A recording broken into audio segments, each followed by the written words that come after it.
Park স্ট্রিটের মোড়ে কে যেন ডাকলো। আমি স্পষ্ট শুনতে পেলাম, কোথায় যাচ্ছ? কিন্তু কাউকে দেখলাম না। খুব জোরে ব্রেক কষলাম, জুতোটা একটু ঘষলাম ক্লাচের উপর। না, কোথাও কেউ নেই। আয়নার পিছনে শেক্সপিয়র সরণি পর্যন্ত পিচের রেখা ছাড়া আর কিচ্ছু নেই।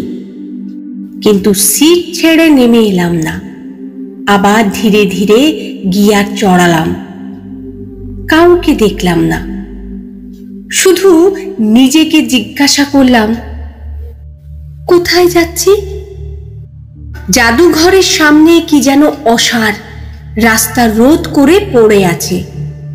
আবার খুব জোরে ব্রেক কষলাম, পাছে না, তা নয়, দেওদারের দীর্ঘ ছায়া। আবার যেন কে ডাকলো। আমি স্পষ্ট শুনতে পেলাম, কোথায় যাচ্ছ? এবার স্পিড বাড়ালাম, যতক্ষণ না অপমৃয়মান দুধার ঝাপসা হতে হতে একেবারে ঘষা কাঁচ হয়ে গেল। তারপর সেই ডাক আমাকে তাড়িয়ে নিয়ে বেড়ালো সারা দিন। পার্ক স্ট্রিট থেকে স্ট্র্যান্ড, স্ট্র্যান্ড থেকে বজবজ, আবার স্ট্র্যান্ড, আবার এসপ্ল্যানেড, আবার জাদুঘর, আবার খুব জোরে ব্রেক কষলাম। কে যেন ডাকলো। কে? নিজের মনে চিৎকার করে উঠলাম, কেউ না।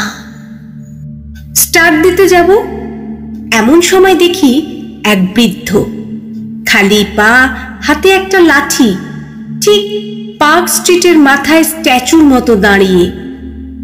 তারপর সারা বাংলাদেশ, সারা ভারতবর্ষ, নোয়াখালী থেকে সবরমতী গাড়িতে, ট্রেনে, এরোপ্লেনে ছুটে বেরিয়েছি।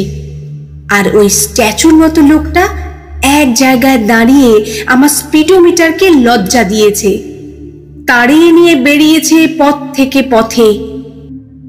পার্ক স্ট্রিট থেকে, বজবজ থেকে, কলকাতা থেকে, দিল্লি থেকে, কাজে অকাজে, ন্যায় অন্যায়, নিয়ম অনিয়মের এবড়ো খেবড়ো পথে ছুটতে ছুটতে কেবলই শুনেছি, কোথায় যাচ্ছ?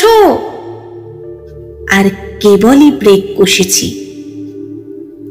সেই বৃদ্ধ, খালি পা, হাতে একটা লাঠি, সর্বত্র স্ট্যাচু হয়ে দাঁড়িয়ে। সত্যি, কোথায় যাচ্ছি?